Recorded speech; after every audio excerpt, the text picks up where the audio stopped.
તો એક મહત્વના સમાચાર મળી રહ્યા છે, નજર કરીએ મહત્વના સમાચાર પર। રાજ્યમાં 24 કલાકમાં 191 તાલુકામાં મેઘમહેર થઈ છે। તાપીના વ્યારામાં સૌથી વધુ 4 ઇંચ વરસાદ વરસ્યો છે। તો જામનગરના કાલાવડમાં સરેરાશ 3.5 ઇંચ વરસાદ વરસ્યો છે।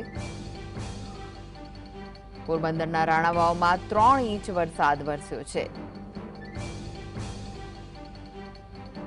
વલસાડના કપરાડામાં 2.5 ઇંચ વરસાદ વરસ્યો છે।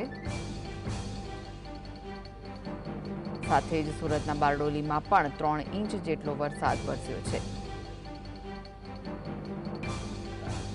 અને 186 તાલુકામાં નોંધપાત્ર વરસાદ વરસ્યો છે।